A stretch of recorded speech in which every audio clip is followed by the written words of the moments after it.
Hello and welcome to another episode of the Agency Leadership Podcast. I'm Chip Griffin, And I'm Ginny Dietrich. and I have the magic 8-ball answer for everybody right after this.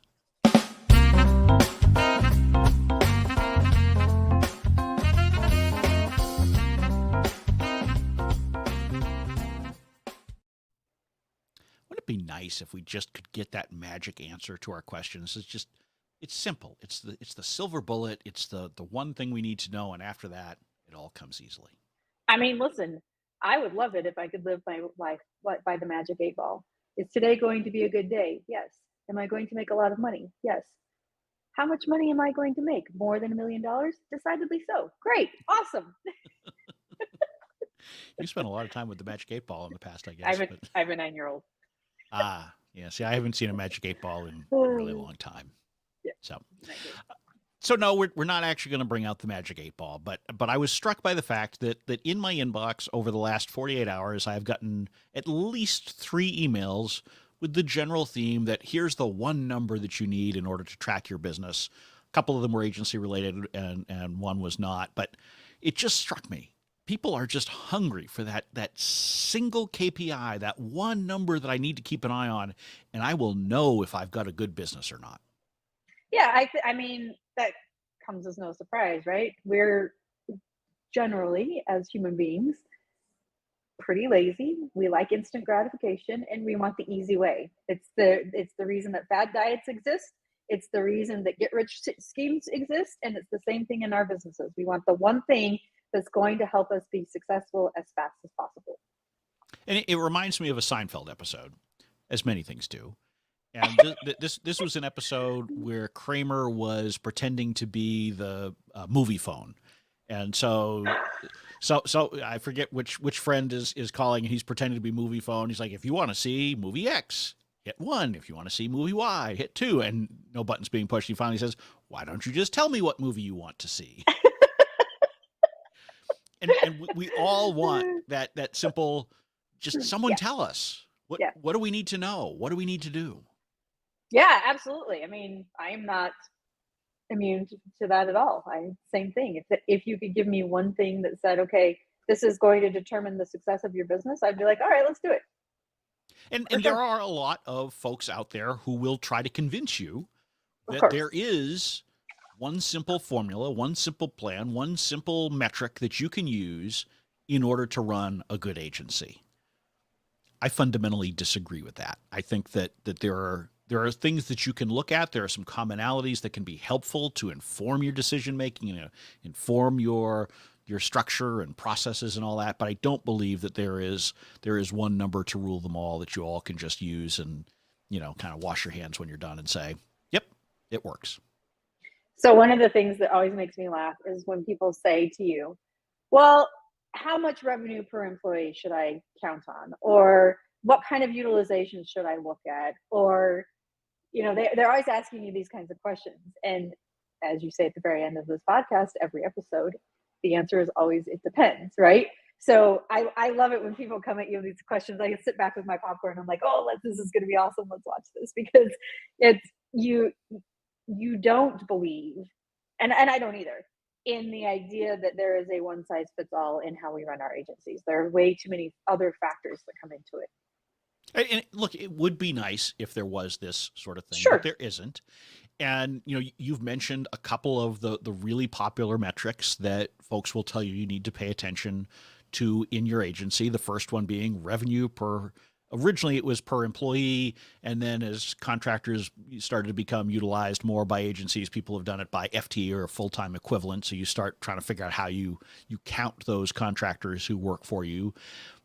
But here's the problem with that: it masks all sorts of other things by looking just at that number, because revenue per employee or full time equivalent employee is very different when looked at for an agency in Concord, New Hampshire versus Chicago, Illinois, Sure. particularly if you still have, a brick and mortar kind of setup and you've got office space and those kinds of things. The salaries tend to be higher in big cities. The office space is much more expensive. So the same agency setup with the same number of employees and the same revenue, the profit's going to be wildly different, even though your revenue employee may be exactly the same. And so if you ask me, do I want to have revenue or do I want to have profit?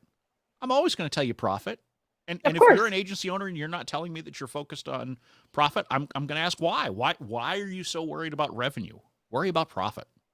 Yeah, I mean, I have everything that we talk about, I have made the mistake. And in the early years, I made that mistake. I was solely focused on revenue, and I kept thinking if we get higher and higher and higher, we're up in the 4.5, $5 million range, which was great from a revenue standpoint. We weren't making any money. Right. And I didn't fully understand. I kept thinking that revenue was the number that we had to achieve, and we were achieving it. But at the same time, we were spending more than we were making. And it was a really hard lesson for me to learn because I went into debt, and I've talked about this before. I used the line of credit to pay people's payroll and didn't have the income coming in to cover it all. It was a big disaster. So it also was a great lesson in the kinds of things that I should be paying attention to in my agency.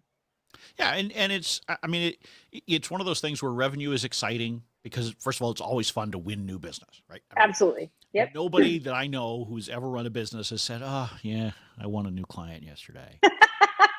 It's just exciting. And particularly because a lot of us are creative in one form or another, we like the ability to be creative for a new client. So it's not just the money, it's that we've won new business and all that. So we all are driven towards that revenue metric, but it's not a particularly good one.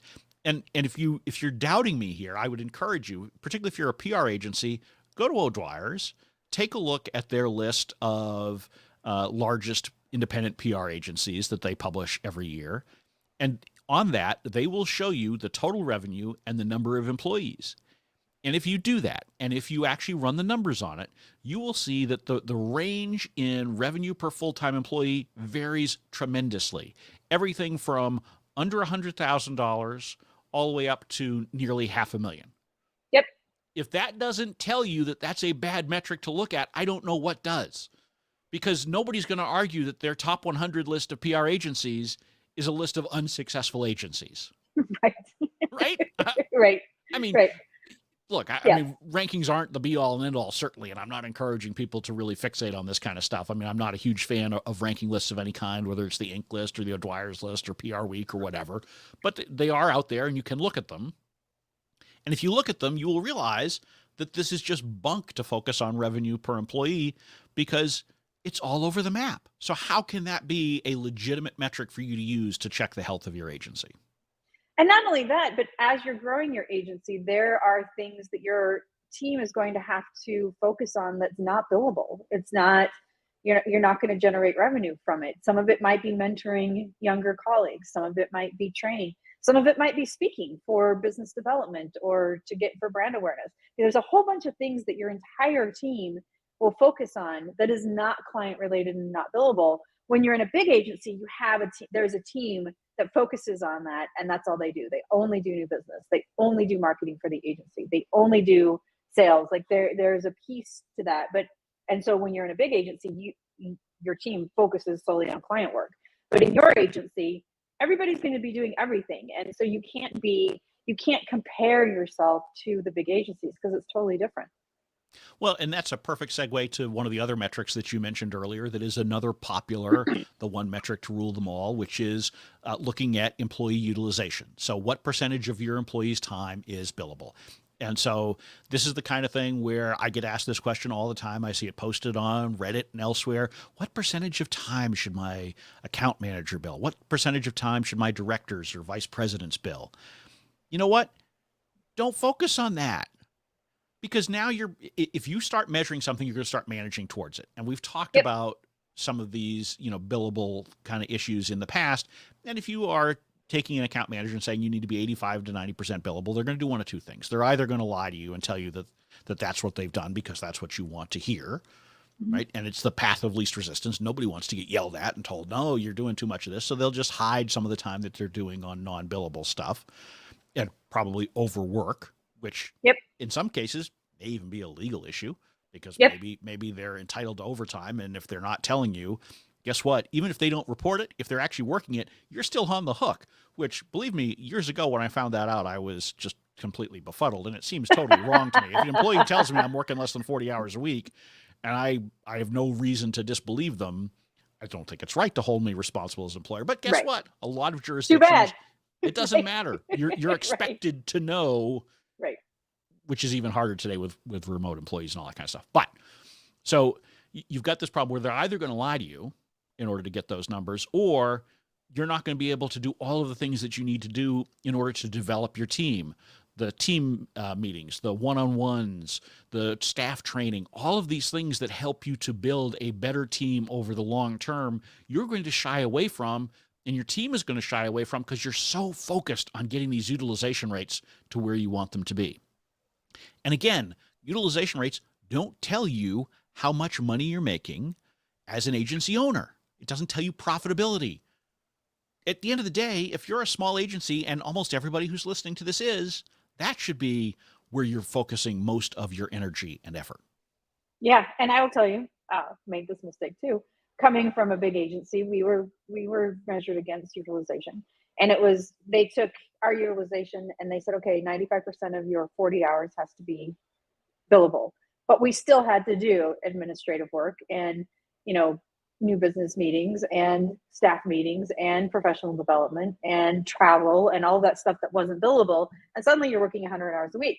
So fast forward to me starting my own agency, I thought that that's the way you were supposed to do it, and that's what I was measuring my team against. And the turnover was so high, and I couldn't figure out why we kept losing people within 6 to 8 months. And finally, somebody said, this way you're working us is doesn't work. It's not working for us. And I finally took a step back and realized it's because even though I had worked 100 hours a week because that's what it was expected, it was not a viable business model at all. And Right. so I had to take the step back and say, okay, this is not what we should be looking at. And then turnover did not happen. Right. Amazing how that And I works. can tell you, when I was a junior account executive almost 30 years ago at the very first agency I worked at, we had our own targets that we were given, and we could not, it was a combination of billable and new business was where we had to get like 90% of our time. And so what did we do? For anything that was not specifically client related, because that agency did bill by the hour, what we did was we just put it under new business. So it looked like we were spending uh, tons of time generating new business. Interesting. So you're always going to find a way to bury these things as an employee if you need to, in order to make sure Yeah, that you're you're hitting not. your numbers. Yeah. And so it's either that you're going to fudge, or you're going to overwork, in which case you're going to become unhappy and you're going to have high Yep. turnover and all that. Yep. Yep. So focusing on that doesn't matter. So those are two of probably the most common core metrics that agencies are told to look at. But then we start to get into some of the more exotic ones, or the more complicated ones, and there are good things that you can learn from them. One of the ones that I saw promoted recently was basically a fee efficiency percentage. So in other words, if you look at the total capacity of your team to bill, and so you figure out, okay, I've got 1,000 hours from my team, and I can bill it out at $100 an hour. That comes out to be whatever that number, 100,000. Yeah, that was easy. Keep it simple for everybody out there too, and myself too, because I'm doing this live, folks. Even though you're not listening to it live, you get the Yeah, idea. right. Yeah, got Right. it. So you look and say, okay, so I could bill 100,000, and then you look at what you actually billed, and say, let's say I billed 80,000. So now my fee efficiency is 80%. Okay, great. I mean, it's a nice little number, and you can start to say, okay, well, a good number is 80%, a bad number is 60%. Anywhere in between is okay. So what? I mean, first of all, that's complicated, and I don't know Right. very many agency owners in the small agency space who don't have a CFO, and they don't have any kind of fancy accounting support that are going to sit there and try to figure out what these numbers are. Also, small shifts in how you look at those things can make a big difference. So you have to come up with a blended hourly rate to use typically for these to make it somewhat uncomplicated. But if I make it 110 versus 120, that can make a huge difference to my percentage once I Yeah. multiply it out by all my staff. So Right. there are some nuances in there when you start calculating it. Is it good to look at the capacity of your team, and how you're billing them out, and are you getting the most return on that investment? Sure, of course. We've talked many times about how your talent is what you are selling. The time of your team is what you are selling. You can dress it up however you want. You call it value pricing, call it whatever you want. You can call it, I don't know. It doesn't matter. That is what you're selling. So you should look at it. Yes. but it's not the one number that you can use because there's just too many other variables that are going into your business to rely on just one thing. And so I guess that's, I know I'm harping on that, but it just, the fact that I saw 3 of these emails in such a short period of time, just, it really struck me that people are so hungry for this. They're so hungry for the easy answer that they're going to latch on to whatever they see and say, Yep. yes. Yep. And so next thing you know, you pick that number out and you show up in your next staff meeting, you say, hey, guess what? We're going to focus going forward on utilization or revenue per employee or whatever. And now all of a sudden you've got the whole team fixated on this single number. Is that good? Probably not. Yeah, and it doesn't, to your point, doesn't speak to profitability. So is the business profitable? Are you making a profit margin on the client work that you're doing? Are your clients profitable? Which ones are and which ones are not? And if you figured that out, that will determine whether or not the business is successful. It's not all this other stuff. Absolutely. And a lot of it comes down to trying to figure out what problem you're trying to address. And so typically you will set metrics to say, okay, my profitability isn't where it should be. What numbers can I look at to help me improve that? Maybe you're looking at the fact that you've got a team that seems to be sitting around and twiddling their thumbs all the time. What numbers should I be looking at to address that? Maybe you've got a team that just, is pulling their hair out and you're seeing that they're always working 80 hours a week and just kind of, what are the metrics you need to look at in order to address that? So you should be looking at what you're trying to drive towards and then figure out what metrics can help you to get there. Not tell you that you need to get there, not tell you how to do it, but be part of the solution. Then that matters. But here's the thing, and I know I've said this before on the show, but I'm going to say it again. If you own a small agency, and again, that's like 99.9999% of you, own a small agency, there are 3 things that you need to be looking at. How much are you making? How much are you working? And do you enjoy the work that you're doing? And do you enjoy the work that you're doing? Correct. Done. If you look at those 3 things, those are the KPIs that I care about as a business owner. Yep. All the other stuff is just how I get there. It's not the final step. It's how I get to those 3 core metrics, because that's why we own a business, or it's why we should own a business. Right. We don't own a business for someone else. Right. Or again, you shouldn't, right? I mean, right. You started a business for a reason. Remember those reasons. And remember that if you're not happy, nobody else is, and you're not running the most successful business that you can. And I recently had a client come to me and say, okay, we'd really like to have you come to the office 1 week a month, and we'd like to come to Chicago 1 week a month. And, there was all this stuff that they wanted to do. And those are part of my non-negotiables. Like, I'm not getting on a plane anymore. I'm not doing it. Non-negotiable. And so we had to walk away from the client because that was a non-negotiable for them as well. And we couldn't come to terms. But I knew that if I had taken this client and I agreed to spend 2 weeks in person with them every month, I would not be happy. It might be profitable and it might be fun and it might be interesting, but personally, I would not be happy. And so we walked away from it. So we've talked about this before on the podcast. Figure out what it is, what kind of business you want and what it allows you to be able to do, and make that the way that you make your decisions. Right. And again, I'm not saying you shouldn't use any of these numbers. All the numbers we've talked about for sure are useful tools. Right? Utilization rate is a useful tool if you use it correctly. Revenue per employee can be a useful tool if you look at it correctly. And all of these numbers are good if you're looking at them over time, because what's more important than anything else is the trends within your own agency. Right. Don't focus so much on, and we've talked about this recently, don't keep up with the Joneses. Don't worry about what your number is compared to your friends or your competitors or that kind of stuff. Look at it in terms of, are you improving? Are you getting better at what you're doing? And more importantly, is that improvement tied to your ultimate objectives as the owner? If so, then you've got a great setup. If not, then you're just muddying the mix with all of these different numbers that you've read about in some magazine or a blog post. And look, I mean, we're guilty of it. We talk about some of these things that you should be paying attention to. Maybe you don't even agree that you should enjoy what you're doing. I think you're nuts if you don't think that that's one of the 3 core metrics you should look at, but maybe you decide it's not. That's fine. Right. Know what your objectives are and build out from there.